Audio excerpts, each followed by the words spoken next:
नमस्कार दोस्तों, स्वागत है आपका अपने प्लेटफॉर्म एनसीईआरटी बाय विक्रम पर। जैसा कि आपको पता है कि एनसीईआरटी के लाइन बाय लाइन वीडियोज खास तौर पर बनाए जा रहे हैं, साथ ही अध्यापकगण के लिए और जो बच्चे सिविल सर्विसेज की तैयारी करते हैं उनके लिए। जी हाँ, यदि आप एनसीईआरटी का कोई भी विषय लाइन बाय लाइन पढ़ना चाहते हैं तो चैनल के प्लेलिस्ट वाले सेक्शन पे जाइए। वहां आपको हर विषय क्वेश्चन आंसर के साथ समझाया गया है और हर विषय के लिए अलग से प्लेलिस्ट बना दी गई है। तो आप एक बार प्लेलिस्ट पे जाके अन्य सब्जेक्ट भी जरूर पढ़े। तो चलिए हमारा आज का जो टॉपिक है वो हम स्टार्ट करते हैं। तो देखिए, हम पढ़ रहे थे chapter number 9 line by line. तो इसमें हम पढ़ रहे थे जो चैप्टर नंबर 9 है आपका समिति।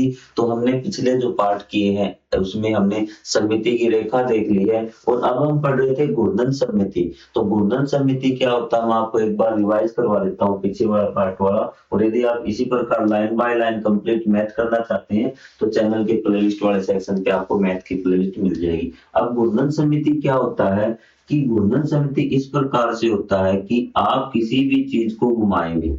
आप 0 से लेके 360 डिग्री तक घुमाना है। कहां से घुमाना? 0 से 360 डिग्री तक घुमाना है। ठीक है, तो आपको क्या करना है कि मान लीजिए आप ये आकृति देखिए, इसको आपको आराम से समझ में आ जाएगा। ये आकृति, इसको आप घुमा रहे हैं, एक पॉइंट आपने फिक्स कर लिया, इसका बीच का पॉइंट ये केंद्र है, इसका घूर्णन का केंद्र है। अब इसको यहां से पकड़ के क्या है कि यहां से पकड़ के मैं घुमा रहा हूं भी। ठीक है, कि ये 0 डिग्री एंगल आपका हो गया। अब तो देखिए कि इस प्रकार से ये हो सकती है, इसको जब मैं पकड़ के यहाँ से घुमाऊंगा ना तो आपका इस प्रकार से हो जाएगा।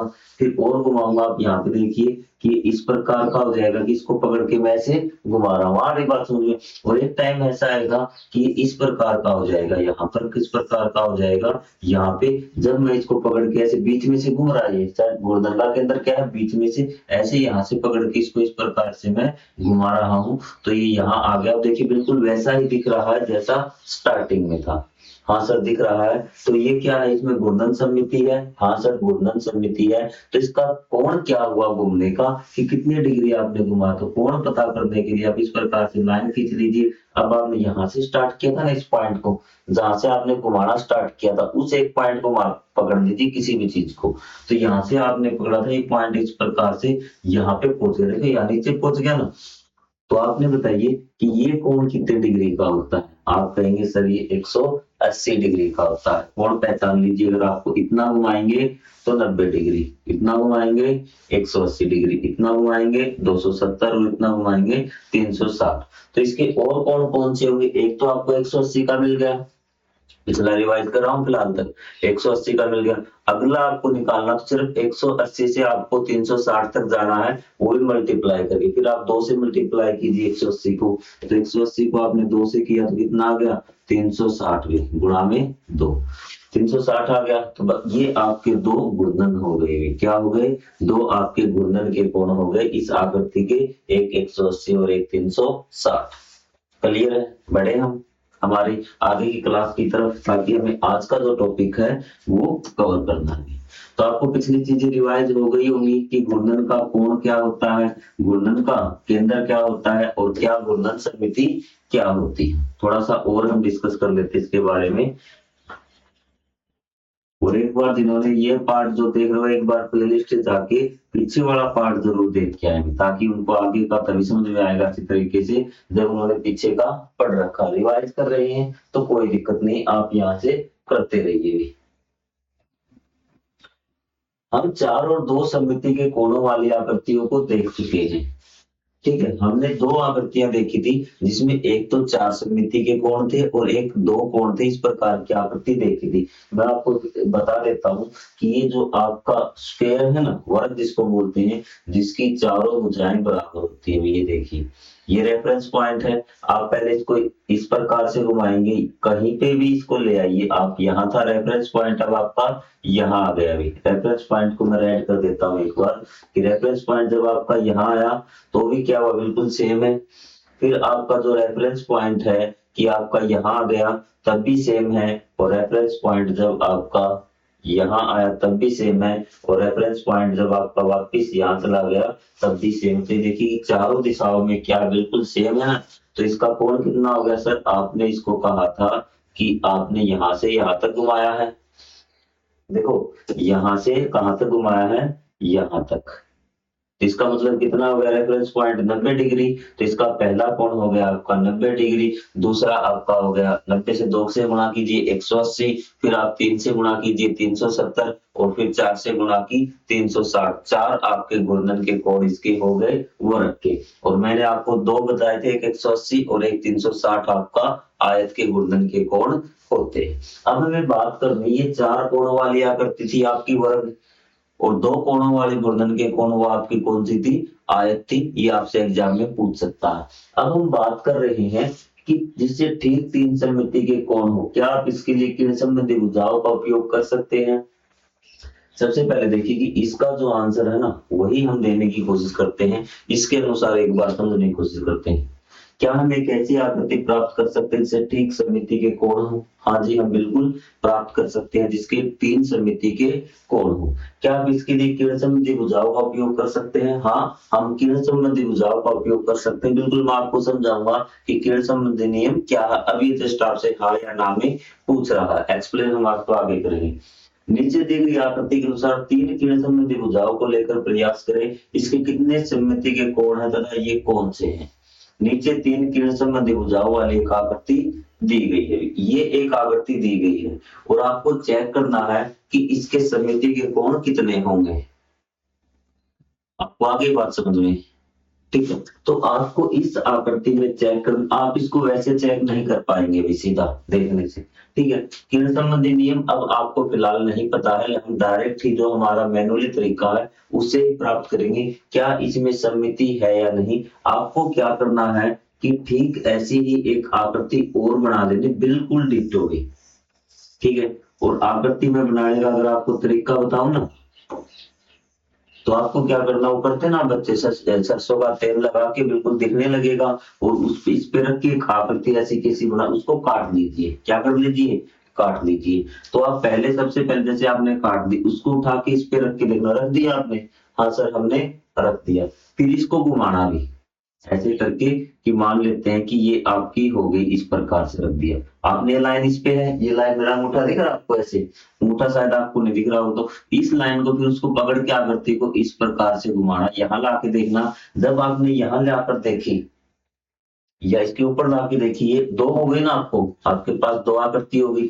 बिल्कुल सेम जैसी। एक जिसको आप घुमा सकते, इसको ऐसे घुमा के यहाँ पे लाके देखना, क्या ये बाकी दोनों भी ओवरलैप कर रही हैं। क्या ये बाकी दो, ये इसके ऊपर आ गई, ठीक है। तो क्या बाकी दोनों भी एक दूसरे के बिल्कुल ऊपर आ गई। तो ये आपको चेक करना है, नहीं आएंगी मैं आपको बता रहा हूँ। फिर आपको घुमा के यहाँ पे लेके आना है, यहाँ पे लेके आएंगे, फिर ये दोनों एक दूसरे के ऊपर नहीं आएंगी। फिर आपको घुमा के इसके बाद फिर सेम वही पोजीशन घूम के तो 360 पूरी तरह घुमा के लेके आएंगे, तो वही फिर दोबारा वही आ जाएंगी। फिर आपकी एक दोनों एक दूसरे के ऊपर आ जाएंगी। तो मतलब जब आपने पूरा घुमा दिया, उसको चक्कर कटा दिया ना, यहाँ से स्टार्ट किया था, इसको इस प्रकार से घुमाया, तो जब वापस ले आएंगे यहाँ आ जाएंगी, तो यहाँ तो दोनों एक दूसरे के ऊपर आएंगे ही।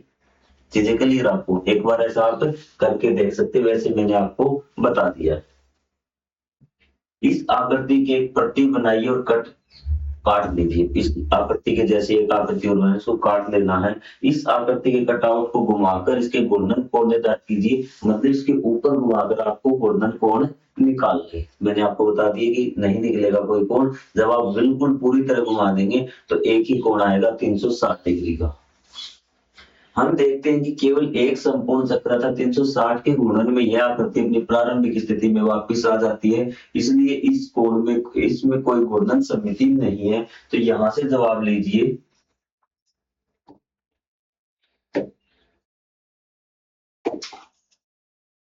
कि कोई घूर्णन सममिति नहीं है। ये बात यहाँ से आपको क्वेश्चन में फंसा देगा कि आपसे पूछेगा कोई आकृति है उसमें घूर्णन का कोण एक है। घूर्णन का कोण एक मतलब कि एक कोण है, नंबर ऑफ जो की संख्या घूर्णन के कोणों की एक है। जैसे एक आपका एक आकृति 360 हो गई, ठीक है। एक में हो गया आपका 180 और 360। एक आकृति हो गई आपकी 90, 180, 270 और 360। इसमें कितने हो गए, एक। इसमें कितने हो गए, दो। इसमें कितने हो गए, चार। हाँ सर हो गए। तो ये पूछ रहा है कि ये वाला एक कह रहा है कि कोई आकृति घूर्णन का कोण एक है। एक क्या है, 360। आपको बताया कि हर जो आकृति उसमें घूर्णन का कोण 360 तो होता ही होता है, क्योंकि मैं हूं खुद, मेरे में भी क्या घूर्णन का कोण क्या है 360 है कि मैं आपके पूरा घूम के एक चक्कर लगा दूंगा ना, क्या मैं बिल्कुल पहले जैसा दिखा? नहीं सर, आप साइड से दिखाई दे रहे हैं, ठीक है। अब नहीं सर, अब नहीं सर, जब मैंने पूरा 360 कर दिया तो बिल्कुल मैं वही दिखाई दे रहा हूं, मतलब 360 हुआ घूर्णन का कोण। हाँ, घूर्णन का कोण 360 है मुझ में, लेकिन सममिति नहीं है, घूर्णन सममिति नहीं है। ये बात आप याद रखना कि घूर्णन सममिति नहीं होगी। जिन चीजों में घूर्णन का कोण सिर्फ और सिर्फ एक 360 होगा, उसमें क्या घूर्णन सममिति नहीं होगी, ठीक है। आगे बढ़े, आइए अब आगे बढ़ते हैं। क्योंकि इसका सममिति का कोण केवल 360 ही है, जिसमें सममिति का कोण केवल 360 हो, उसमें क्या घूर्णन सममिति नहीं मिलेगी। यद्यपि क्या इस आकृति में कोई ऐसा परिवर्तन किया जा सकता है कि जिसके सममिति के 3 कोण हो जाए। ये उसने कहा कि ये जो आपको आकृति दे रखी है ना, हमने जो आकृति देखी थी पंखों वाली, तो उसमें कहा कि कोई ऐसा परिवर्तन कीजिए घूर्णन के कोण 3 हो जाए। क्या बिंदुकित रेखाओं के बीच कोणों में परिवर्तन किया जा सकता है? यदि किसी 3 किरण संबंधी भुजाओं वाली आकृति में घूर्णन सममिति हो, तब घूर्णन संस्करण मूल के साथ अतिव्यापी होना चाहिए। यहाँ इन दोनों स्थितियों के कच्चे रफ आरेख दिए गए हैं। अब देखिए भाई,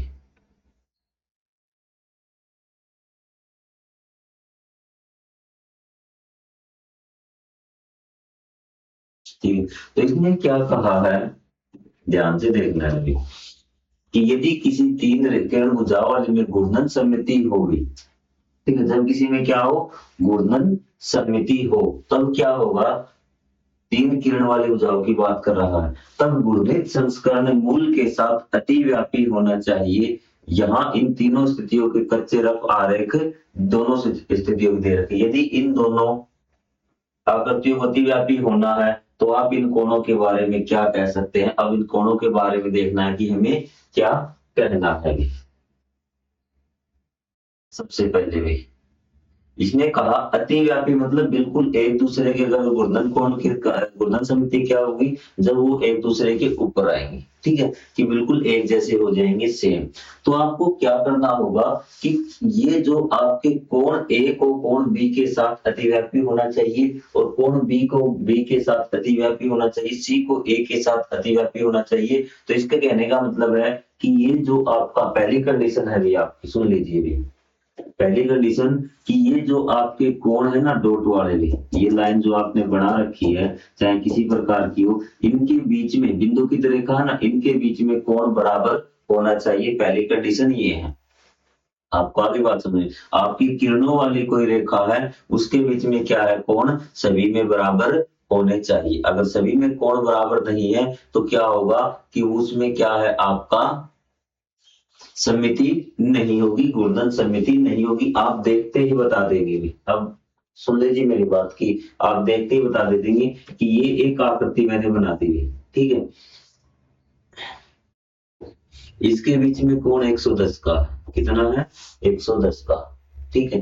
तो आप ये बता, ये कोण आपको दिए हुए नहीं मिले भी, ये कोण आपको दे नहीं रखे, तो आपसे पूछेगा क्या इसमें घूर्णन सममिति है, क्या इसमें घूर्णन सममिति है? आपने देखा तीनों कोण क्या होने चाहिए, बराबर आपके होने चाहिए। तो ये 110 का, ये 110 का, ये भी 110 का होगा तो घूर्णन सममिति हो जाएगी। तो आपने देखा ये 110 का हो गया, तो ये देखिए ये भी अगर इसको 10 को माने, ये भी 110 का माने, तो कितने हो जाएंगे 330, और जोड़ कितना होता है 360, इसमें नहीं होगी। पहला तो आंसर आपको देखते ही मिल गया है। आपको आगे बात समझ में यहाँ से कि घूर्णन सममिति क्यों नहीं होगी, क्योंकि सभी कोण बराबर होने चाहिए। अगर हमने सभी 110 के कर दिए तो 330, लेकिन जोड़ कितना होता है 360, घूर्णन सममिति नहीं होगी। पहली बात, ठीक है, कि किरणों के बीच में जो कोण है वो क्या होने चाहिए, आपके बिल्कुल बराबर होने चाहिए। हम जानते हैं कि एक पूरे चक्कर में 360 डिग्री होता है, यह तीनों कोणों के बीच समान रूप से विकृत है, प्रत्येक कोण का 120 डिग्री का होना चाहिए, ठीक है। आपको पता है कि यदि आप, अब सुन लीजिए परिभाषा, अब हम किरण संबंधी आकृतियों की बात कर रहे हैं, कितने किरण संबंधी, इसमें किरणें आप किस प्रकार से बनाई गई। आपसे पूछे कि 4 किरणें हैं, क्या है, 4 किरणें और आपसे पूछा है कि इसमें घूर्णन का कोण क्या होगा, तो आपको क्या करना है कि 360 को 4 से भाग देना है। 460 को 360 को 4 से भाग देना, 90 डिग्री इसका घूर्णन का कोण आ जाएगा। क्या ये बात आपको समझ में आई? हाँ सर, हमें ये बात समझ में आ गई। 6 अगर किरणें हैं तो समिति का कोण कितना होगा? 360 बटे में 6, 6 6 36। 60 डिग्री क्या होना चाहिए आपका? उन किरणों के बीच में कोण होना चाहिए। अगले कोण क्या होंगे? अगले कोण आपको पता है कि 90 की 2 से गुणा कीजिए, 3 से गुणा कीजिए, 4 से गुणा कीजिए, आप इस प्रकार से निकाल सकते हैं। ये बात आपको समझ में आ गई? चलो, इस प्रकार किरण संबंधी भुजाओं में 3 भुजाओं की आकृति का घूर्णन समिति तब दर्शाती है जब आसन बिंदुकृत रेखाओं के बीच का कोण 120 डिग्री हो। अब आपको कुछ वर्ड समझा देता हूँ मैं आपको। आसन क्या होता है कि आसन होता है साथ साथ में। आसन क्या होता है? साथ वाले वाली। अब देखिए यहां मैं आपको समझाऊंगा कि आसन ये रेखा और ये रेखा दोनों एक दूसरे के आसन है, साथ वाली रेखा। बिंदुकित, जो बिंदु डॉट डॉट करके बनाई गई है ना, उसको बोलते हैं बिंदुकित रेखाएं। किरण संबंधी वाली 3 भुजाओं की आकृति घूर्णन समिति तब दर्शाती जब बिंदुकित रेखाओं के बीच का कोण, ये रेखा होगी, इसका कितना हो? 120 डिग्री होता है। इस प्रेक्षण का सत्यापन करने के लिए कटआउट का उपयोग कीजिए। मतलब कि पहले आपको एक यही ले ली थी इसने अभी आपको, कि आपने ये ले ली और आपने इसके ऊपर क्या है कि एक और आकृति बिल्कुल ऐसे रख दी। अब की बार आपके कोण कितने के हैं? 120 डिग्री के हैं। चेक कर लीजिए, आप घुमाइए भी इसको। ये लाइन यहाँ पे थी रेड वाली, जब आपने इसको घुमाया तो रेड वाली यहाँ जाएगी, ये आपकी घूम रही है, यहाँ पे आ जाएगी 120 डिग्री। ये देखिए आप तीनों 360 आ जाएगी। ठीक है, अगर आपको पहला कोण आ गया 120 डिग्री का, दूसरा मैंने बताया कि 2 से गुणा कीजिए, 3 से गुणा कीजिए, 4 से गुणा कीजिए और आपके ये कोण चलते जाएंगे। गुणों को दर्शाने के लिए रंग दर्शे गए, आप अलग अलग से 2 कटआउट कर लीजिए। क्या आप किरण संबंधी भुजाओं को लेकर ऐसी आकृति बना सकते हैं जिसमें ठीक 5 समिति के कोण हो? तो चलिए देखते हैं। 5 समिति के कोण, तो मैंने आपको बताया था कि यदि आपको समिति के कोण चाहिए कि ठीक है, तो उसको 360 से विभाजित करना है। क्या करना? 360 से। 5 है तो 5 को 360 से विभाजित करके देखिए, अगर आपका बन सकता 5 सत्ते 35 और 5 दूनी 10, 72 डिग्री आपका समिति का कोण आपका आ चुका।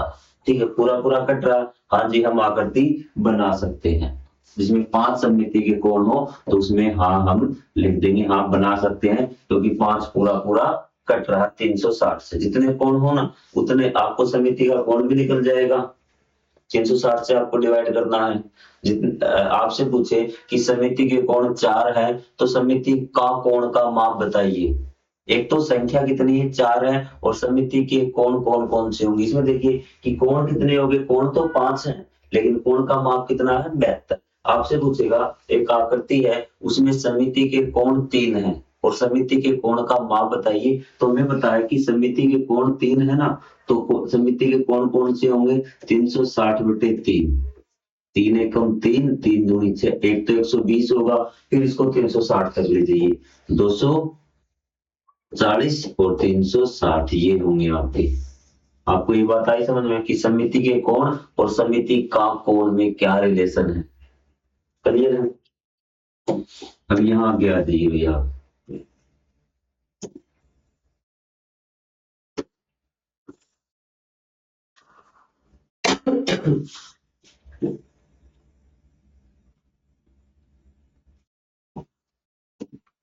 तो यहाँ आपका हो चुका है हाँ भाई, क्या हो चुका है? हाँ है भी। 6 समिति के कोण हो, प्रत्येक आकृति का समिति का कोण भी ज्ञात कीजिए। समिति के कोण कितने होने चाहिए? 6। तो आपको पता है, और आपको क्या करना है कि प्रत्येक आकृति का समिति का कोण भी ज्ञात करना। पहले हम देख लेते हैं कि 6 आकृति वाली भी बन सकती है, नहीं बन सकती। आपको क्या करना है कि 360 को किससे भाग देना है? 6, 6 6 36। 60 डिग्री आ गया। कितना आ गया? 60। पूरा पूरा कट रहा है ना, तो हाँ 6 कोणों वाली आकृति बन सकती है, जिसमें 6 एक ऐसी आकृति बन सकती है जिसमें सममिति के कोण 6 हो। अब वो कौन कौन से हैं? आपको इससे 2 से गुणा करनी है, 3 से करनी है, 4 से करनी है, तो आप इस प्रकार से 360 पे जाना है। तो यहाँ लिख दूं मैं इसका पहला 60, फिर 60 दूनी 120, 180, 240, आपका 300 और ये आपका 360। यहाँ पे आपको रुक जाना। बताइए आपको कोई डाउट हो निकाल दोगे या फिर इसमें 60 आप जोड़ते चलिए, आपका जो मन करे वो कर लीजिए। पहली स्थिति में 5 किरण संबंधी भुजाएं लिखिए, 2 आसन किरण संबंधी भुजाओं के बीच क्या कोण होना चाहिए। तो इसने कहा कि 5 किरण संबंधी भुजाएं लिखनी है आपको भी, तो 5 लिख देंगे आपकी 1 2 3 4 5। इस प्रकार से आपको 5 लिख देनी है। ये लिख दी आपकी।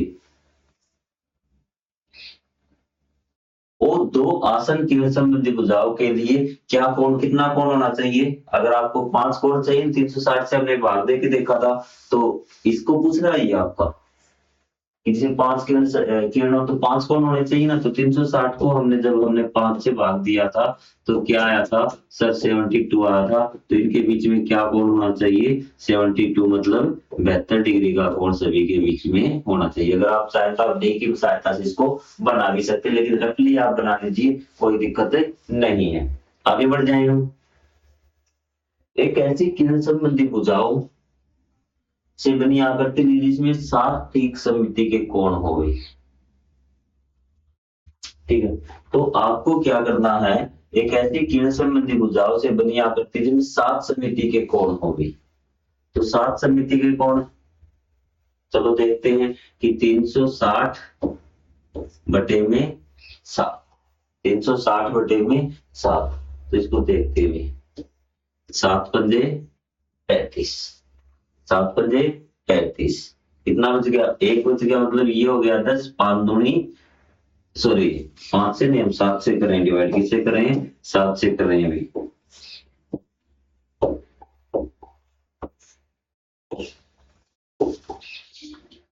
7 पंजे 35, 7 एकम 7। ठीक है, तो ये पूरा आपका नहीं गया है भाग, तो कुछ बच्चों को समझ में नहीं आएगा सर ये किस प्रकार से करें। देखिए आपका 360, 7 पंजे 35, 7 पंजे 35, 1 ऊपर से उतार दी 0, 7 एकम 7, ऊपर से कितना 3। आपका पॉइंट लगा दीजिए, चाहे आप यहाँ पे पॉइंट लगा दीजिए, चाहे आपसे इसके लिख दीजिए 51 सही 3 बटे 7, 51 सही 3 बटे 7। क्लियर है बात आपका? यहां से देखिए अब आपका क्या होगा, इतने डिग्री आपका ये कोण होना चाहिए। कोण निकाल लिया आपने, समिति का कोण निकालना आपके लिए आसान है। 360 को 7 से भाग दीजिए, इसका न्यूनतम समिति का कोण होगा इतने डिग्री में। ठीक है, क्या इस स्थिति में कोण की माप एक पूर्ण संख्या होगी? कोण का जो माप है पूर्ण संख्या नहीं है। पूर्ण संख्या मतलब 1 2 3 4, मतलब ये देखिए आपका पॉइंट में आ रहा है। चीजें क्लियर आपकी कि ये पॉइंट में आ रहा है। यदि नहीं तो उसे मिश्रित भिन्न में व्यक्त कीजिए। तो मिश्रित भिन्न में हमने व्यक्त कर दिया अभी। आइए कुछ अन्य प्रकार की आकृतियों में सममिति के कोण ज्ञात करें। आपकी मर्जी, आकृति कोई भी ले लीजिए, आपकी कुर्सी ले लीजिए, सममिति का कोण 360 होगा। ठीक है, ये आपने पेन है भी, इसको मैं इस प्रकार से घुमाऊं ध्यान से, जो इस प्रकार से। ठीक है, इसका फिक्स पॉइंट मैंने यहां मान लिया, तो अनेक प्रकार के आपके सममिति के कोण इसमें आ जाएंगे। चलिए भी करें अब इसको सोल्व। हाँ जी सर, इसको सोल्व कीजिए। इसमें देखिए आपने ध्यान से देखें तो एक रेखा टाइप का ना, तो इसको यहां से फिक्स मान लिए कि यहां से जब हम इसको यहां पे ले आए, बिल्कुल ऐसा ही है, तो कितने में हो गया ये 90 डिग्री में। ठीक है, दी गई आकृति को जहां से घुमाना 90 डिग्री में, यहाँ पे घूम गया। सममिति के कोण भी एक 90 हो गया, पहला 90। फिर आपको अगला तो जरूरत ही नहीं है ढूंढने की, इसे ही आपको 2 से मल्टीप्लाई कीजिए। दूसरा आपका 180, तीसरा आपका हो जाएगा 270 और चौथा 360। अब इसको लीजिए, तो इसको पहले हम घुमा के देखते हैं। यहाँ पे ले आए, ये पॉइंट था ना आपका, इसको यहाँ ले आए, यहाँ पे हमने घुमा के देखा तो यहाँ पे आने के बाद इसके जैसी बनी क्या? नहीं सर, नहीं बनी। अब इसको और घुमाते हैं हम। अब की बार घुमा के इस सिरे को पकड़ के मैं यहाँ ले आया, तो क्या अब की बार देखिए, अब की बार इसका फेस आपका इस प्रकार से हो गया। पहले जैसी तो बिल्कुल नहीं बनी, नहीं सर नहीं बनी। अब की बार इसको और आगे करके मैं इस प्रकार से यहाँ पे ले आया, दोनों का फेस कैसे हो जाएगा? ऊपर हो जाएगा अभी, ऐसे ऐसे, हाँ दोनों का फेस क्या हो जाएगा? ऊपर आपका हो जाएगा। क्लियर है? अब भी नहीं बनी। अब इसको घुमा के मैं यहाँ वापिस ले आया, अब देखिए बिल्कुल वैसी की वैसी इसके ऊपर आ गई ना। तो इसमें कोण कितने का हो गया? 360 डिग्री का। कितने का हो गया? 360 डिग्री का। और आपको ये लिखना है कि इसमें घूर्णन सममिति नहीं है। इसमें 360 डिग्री का होगा ना, एक ही कोण होगा, उसमें घूर्णन सममिति नहीं। इसमें देखिए ये यहाँ से आपको घुमाना है। जब आप इसको यहाँ से मान लीजिए आपका ओरिजिन पॉइंट क्या मान लीजिए, यहाँ से पकड़ के इसको यहाँ ले आए, तो किस प्रकार की आकृति बनेगी? सर इस प्रकार की आकृति बनेगी जो मैंने बना रखी है। क्या जैसी थी वैसी दिखाई दे रही है? नहीं सर, पहले तो क्या थी आपकी आकृति ओरिजिनल ये थी, और अब हमें ऐसी दिखाई दे रही है। यहाँ लेने के बाद फिर इसको मैं 90 डिग्री घुमा दिया ना, फिर मैं इसको और घुमा रहा हूँ, यहाँ ले आया पकड़ के भी इस पॉइंट को, कि यहाँ घुमाने के बाद आपकी कैसी हो जाएगी? ये ऐसी हो जाएगी भाई। जो आपका पॉइंट था ना, यहाँ से कहाँ आया था? यहाँ आया था। अब यहाँ से पहले यहाँ आया था बीच में, अब यहाँ ये पहुंच गया, तो मतलब यहाँ से यहाँ आ गया। अब कैसी दिखाई दे रही सर? अब तो बिल्कुल सेम दिखाई दे रही है। सेम दिखाई दे रही तो आपको पता चल गया 180 इसका घूर्णन का कोण है। कितना है? 180, और दूसरा कितना होगा? 360 डिग्री होगा। आपको आगे बात समझ में? अब तो पूरी तरह क्लियर हो चुका होगा। तो चलिए अगला करते हैं। निम्नलिखित में से किस आकृति में एक से अधिक घूर्णन के समिति के कोण एक से अधिक हुई? क्या है? एक से अधिक। इसमें देखिए, हाँ सर इसमें है एक से अधिक। ठीक है, अब ये आकृति कैसी है? भी ये आकृति कैसी है? यदि आपका इसमें नहीं है भी एक से अधिक, क्योंकि अगर आप इस देखिए इसको घुमाइए, यहाँ इसको पॉइंट को मान लीजिए कि आपने 90 घुमाया, तो ये इस प्रकार से आ जाएगी। जब आपने इसको कितना घुमा दिया? 180 घुमा दिया, फिर आपकी ये साइड इस प्रकार से हो जाएगी। और जब आपने इसको इस प्रकार से घुमाया, तो ये इस प्रकार से हो गई। और फिर ये ऐसे बताइए कहाँ पे आपको ये एक से अधिक लग रहा है? इसमें तो हो जाएगा आपका, इसमें भी आपका हो जाएगा। एक से अधिक समिति के कोण आपकी हो गए। और देख लीजिए आप, इसमें इस आकृति में हो जाएंगे एक से अधिक। अब इस कई बच्चों को मतलब कि हमें उसको 90-90 डिग्री घुमा के देखना है। क्या करना है? 90-90 डिग्री घुमा के देखना। जहां पे डाउट होगा उसी जिम आपको करवाऊंगा। इसमें हो जाएगा जो हमें साफ साफ पता लग रहा है। इसमें देखिए, इसमें बच्चे कंफ्यूज होंगे, क्या सर इसमें होगा भी? तो इसमें क्या करना है कि आप इस प्रकार से जो लाइनें है ना, कि ये जो लाइनें निकली हुई है, ये वाली भी, ये देखिए कि आपने इसको इस प्रकार से बना लिया। अभी सॉरी, एक बार इसको रख करने दीजिए कि आपको ये स्टार दिख रहा होगा। क्या दिख रहा है? स्टार दिख रहा है। तो हमें इस प्रकार की आकृति में चेक करने के लिए क्या करना है कि यहां से ये बिल्कुल बीचों बीच लेके आए हैं आपको स्केल के माध्यम से भी। ठीक है, और अब आपको क्या करना है, इसके बीच के एंगल कितने हो गए? 1 2 3 4 5। इसके आपको बीच के एंगल चेक करने हैं आपको। अगर बीच का एंगल आपका 72 डिग्री है, तो क्या होगा? ये आपकी घूर्णन समिति है, इसमें एंगल भी आपके ज्यादा होंगे। यदि एंगल बराबर है तो इसमें आपको मिलेंगे भी। क्या करेंगे? मिलेंगे भी। ठीक है, क्योंकि यहाँ पे आपका 72 डिग्री ही घूमने के बाद क्या आ जाएगा आपका? यहाँ पे ये आ जाएगा भी। चीजें क्लियर है आपकी? इस आकृति में देखिए भी, ये आपका स्टार्टिंग पॉइंट हो गया अभी, पहला पॉइंट। ठीक है, जब इसको घुमाता हूं ना, मैं 90 डिग्री घुमाता हूं, कि ये जो पॉइंट था आपका यहाँ इस प्रकार से बन जाएगा, इस प्रकार से आकृति होगी, और ये वाला यहाँ नीचे आ जाएगा अभी। ठीक है, फिर ये वाला यहाँ इस प्रकार से आ जाएगा, और ये वाला फिर इस प्रकार से आ जाएगा। बताइए, सेम वही आकृति बन जाएगी, तो इसमें भी एक से ज्यादा आपके हो जाएंगे। इसमें नहीं होंगे भाई, सिर्फ इस आकृति में नहीं होंगे और आपके इस आकृति में नहीं होंगे एक से ज्यादा, बाकी सारी आकृतियों में आपके एक से ज्यादा हो जाएंगे। बाकी अगर किसी में डाउट लगे तो आप कमेंट करके पूछ सकते हैं, मैं कमेंट में आपका जवाब जरूर देता हूँ हर लेक्चर में। प्रत्येक आकृति के लिए घूर्णन समिति का क्रम बनाइए। आपको क्या करना है, घूर्णन समिति का क्रम बनाना है। ठीक है, तो सबसे पहले इसको ले लीजिए। ठीक है, तो इस प्रकार से कर दीजिए आप इसको कि ये है भी आपका। ठीक है, बच्चे आवाज कर रहे हैं, टाइम हो गया। तो नंबर 3 से एक बार मैं देख लेता हूं कि ऊपर नंबर 3 से और कितने क्वेश्चन यदि होंगे तो हम इसको यही समाप्त करवाएंगे, वरना हम आगे करेंगे। चलो भी कोई बात नहीं, ये कह रहा है कि काफी लंबा है लेक्चर, इसमें कंप्लीट नहीं हो पाएगा, 30 मिनट में 1-2 मिनट और ले लेंगे, आप बहुत जरूर हो जाएंगे। इससे आगे हम करेंगे अगले पार्ट में। तब तक के लिए जय हिंद, जय Bharat, thank you very much.